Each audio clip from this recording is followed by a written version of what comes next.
In this video, I will be going through the cost of Aristo swapping your Lexus GS300. I know this to work for my GS300, which is a 2000.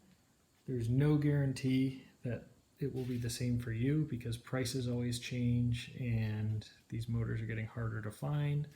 If you have a GS400 or 430, some things might be the same, some might be different.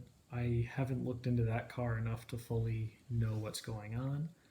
I do know that the ECU has the same body harness, so I know that will plug in correctly. It's the other plugs that I am unsure of. But we'll jump right into it. So a little background, this is a 2000 Lexus GS300. 98 to 2000 has an ECU that looks like this. There are 5 plugs, and this is the immobilizer. If you have a non-immobilized ECU that comes with your Aristo swap, that's great because you won't have to reflash your key. I didn't want to go through that hassle because my stock GE ECU fried, so I wanted one without it and started right up. Also, with your Aristo swap, you're going to want the jumpers. They are a gray and an orange. With your factory GS computer, you will have jumpers. I believe this one is black. They are not the same. If you have the GS jumpers and not the Aristo ones, you'll have to repin to get out of shift lock. By using the Aristo ones, that's not an issue. And most engine importers will switch out your ECU if you request it. This engine was listed with an immobilized ECU, and I asked him if he'd include this one, and he did. So if it has an immobilizer, there will be a gray plug that is the female end of this right here. And this just doesn't get plugged in. This engine setup, it will come with your ECU, your mass airflow sensor, power steering reservoir. Typically they're broken, just so you know. And the twins will run you $3,300 shipped. I have been watching the prices because I'm considering getting another one for another car or just to have on hand and build.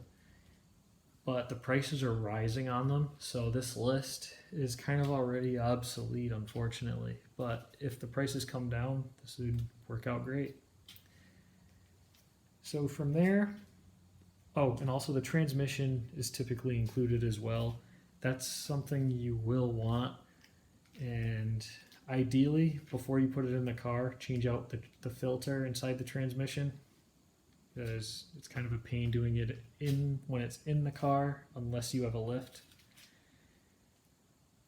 From there, after buying the engine, I started buying the supporting parts. That's a Toyota Supra throttle cable. That's $60.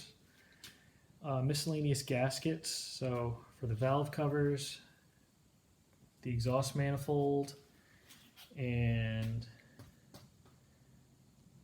then going to seals, I replaced the VVTi ring gear seal that was leaking. They always dry out, they always go bad. It's only $5 shipped off eBay. It's not bad, it's a very easy install. Also, your front and rear main seals should be done. Those I believe you can get in a set for like 20 bucks. Next, you should also consider doing your cam seals. They typically leak. Those I believe are 10. And you can use the ones off of like a 2002 IS300. The GE VVTi engine uses the same seals. And from there, I also replaced the water pump and the timing belt. Timing belt and the water pump are a must. Just do them. You have to take the timing belt off to do the water pump anyway, so just do them both while you're in there. The water pump I think is about 40. Timing belt by Gates is like 16 off Rock Auto. And you can also get the performance belt by Gates, which is pretty much the same as the HKS belt except cheaper. I just use the regular one, but when I go to take this engine out later this year for a refresh, I'm probably going to go to that belt. From there, I got a radiator hose. On your factory GE engine, the water neck is different, and the hose is different as well. On the Toyota Aristo, this radiator fitting for the hose is here, so the distance is different, so you can't buy an Aristo hose and expect it to work. You can buy the CX Racing hose kit, but that's like $180, and that's just insane for a hose. I got this at an Advanced Auto Parts. I think it's for a GM truck from the 80s, but I'm really not sure. If you want the part number, let me know in the comments and I'll try to find it. I'm sure I have it somewhere in my records. In addition to the radiator hose, you'll need an intercooler. You can get the factory unit for the Aristo, which pretty much just sits like right here. Like from here to here, it's real tiny. I think they're about $40, and sometimes they come with the piping. And that's a great option if you're keeping the twins. But just so you know, the twins are junk. They're almost always full of oil and no good. You could send them out to I believe it's Drift Motion rebuilds them. And after shipping them out there and they rebuild them and get them back, it pretty much will cost you the same as going single, so it's really up to you. The twins are a very tight fit in the back, and trying to get your heater core lines plugged in with the twins there is very difficult, and it's pretty much pressing against the firewall. You most likely will need to hammer the wall in just slightly to make space. This is because the Aristo doesn't have the heater core lines in the same spot as the GS300. It actually has one over here and one over there, and that's why that car had more room for the twin setup. My twins were on this car for a week and then they went bad, so in the bin they went, and this arrived. And the intake, this was the intake for the twins. That was, I believe, $200 off eBay. I believe it's a CX Racing. It's nothing crazy. And the reason I have it is because it has the mass airflow sensor port on it. I'm on the factory Aristo ECU, as you saw. So I have to have the math. If you run without it, the car will run poorly, if at all. If I take the intake off the turbo, it dies immediately. If I unplug it, it starts to sputter. So you do need to have that there. And then we get into exhaust manifold, and this is for you guys going single. A manifold will range, if you go for a cast, it's probably about $200. Then you get into the tubular ones, and those go anywhere from $200 to $3,000, depending on who made it and the quality. I'm just going to grab a flashlight to make it easier to see. My manifold needs some love, so it's one of the reasons I'm taking the engine out, so I can redo that. It also needs to be honed because there's blow-by back there. But I used this was a difficult manifold to run the oil return on because of the angle. You can see it right down there. That's a 90 into a 90. That's not ideal, but it works. I used this manifold because it came with the downpipe and midpipe for the car, and that was a package deal for, I think I paid $350 or $400 for it. But either way, it saved me the hassle of towing the car to a shop, having them fab it all up, and inevitably probably spending the same or a little bit more. The turbo itself was $600, and you can find them cheaper, you can find them for more. Just make sure you're getting a real turbo when you do it. Don't go for a Chinese one. They're not good. I don't care what your cousin's brother's aunt says, just don't do it. This is a Borgwarner S300. This is a good mid-range turbo for it. It's kind of an older style, but it's excellent. It comes on boost, probably around 3,000, but it's good. You can still go around town and be somewhat stealthy without it spooling all the time, but it does make a beautiful sound with a wastegate and blow-off valve. Then you get into your oil lines. This is the feed line at the top, and I got in a package deal with the return, which you can see down there. And with fittings and everything to get them hooked up to the block, it was $200. And most of these things, if you find, I wouldn't suggest buying used oil lines, but some things like your wastegate and your blow-off valve, your manifold, those items, you can get used and it's fine. My wastegate was a shelf item at a store. It was used as a demo, so it was never installed. It was just to show people what it is. I got it for half price. I think they usually go for $200. It's a tile Q wastegate, I think. I might be saying the wrong one, but it works. It works perfect. I got a dump tube off eBay that's stainless, and I just cut it to the right length, and that's going to the ground. I didn't feel like putting it through my hood. And from there, I also bought a blow-off valve. That's down hiding kind of like in that corner, like right there next to the intercooler. I wanted to have it up here, but space was just too tight. And you want that as close to the plate in here as possible. And it's pretty good. Like when I let off, it almost instantly goes off. Maybe there's a slight delay. And that was $180 for that blow-off valve. And new, they're about $200. It's also a tile. The intercooler is a Greddy.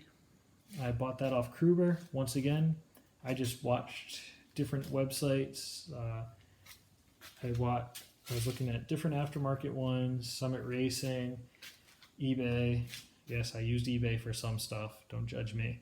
And then Kruber. This popped up on Kruber for a steel. They typically go for like $600 in most places. I paid $3 shipped for this one. I reused the piping for the twin turbo system. That's what this intercooler was applied for. And it was simply just cutting two pipes down to make that bend. And then one silicone joiner going from smaller to larger, right to the turbo. And wham, bam, and done. Worked out really good. And sorry, I'm looking at a list. I wrote down as much as I could. One important thing to note about this swap, whatever your budget is, tack on $1,000. Just do it. You'll think I'm crazy, but if you've never done a project car and this is your first one, whatever you think you're going to spend is kind of the ideal point in that idea. Most likely you're going to spend significantly more because things will break or you'll change something. In my case, the twins broke, so I had to do this. And after 2 sets of twins, I really wish I just did this from the beginning. It would have saved me a lot of money. CX Racing does make a adapter to go from the factory twin manifold to the Lexus GS exhaust. I did have one of those. It's stainless. It's a very nice product. And it's a pity it was only on there for a week. But oh well. And those, they're expensive. I think they're about $280 new. And that's kind of talking about the stuff inside the engine bay. Now going into the boost control end of things, you'll probably spend about $10, $15 on vacuum tubing. That's not bad. And then boost control, you have options. You can do a boost tee and a boost gauge. You can do a boost controller, which does the job of both. Or you can just not do any of it, which I don't suggest because that's just a time bomb.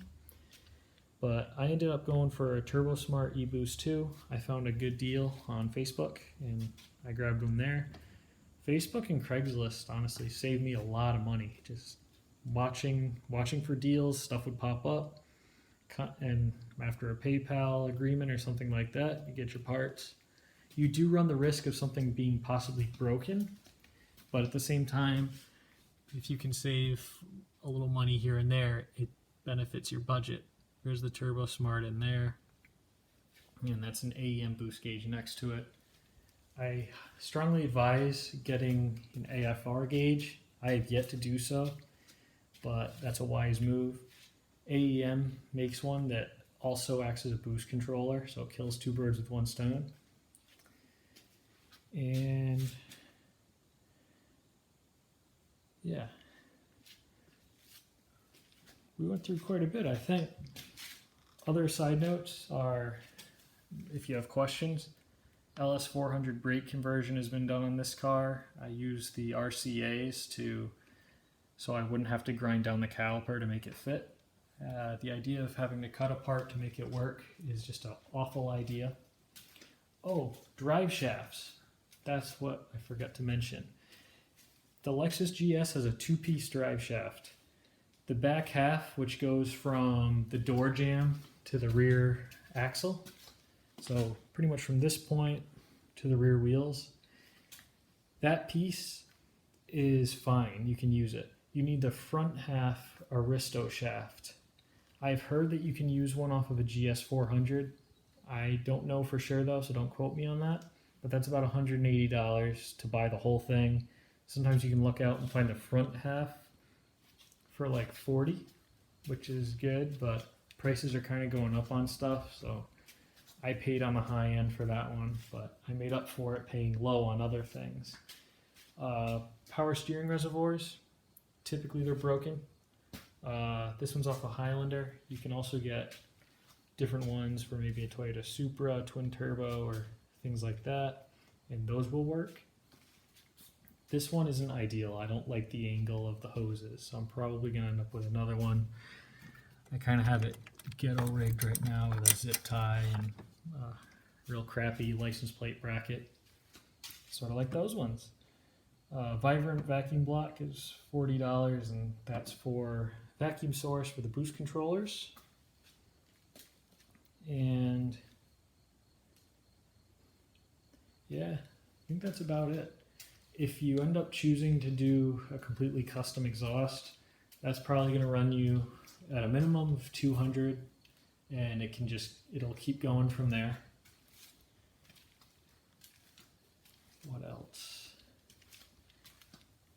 I'm out of things to mention, but if you have questions regarding how to do something on this swap or parts costs, please comment below. I'll do my best to get back to you on any questions that are there. And yeah. Oh, and don't be like me. Replace the oil pan gaskets before doing the swap. This thing leaks as much oil as a Cummins with 300,000 miles. It's terrible. And it's funny because it leaks in the shape of the oil pan because the seal's completely gone. And even though the bolts are tight, it's just a leaker.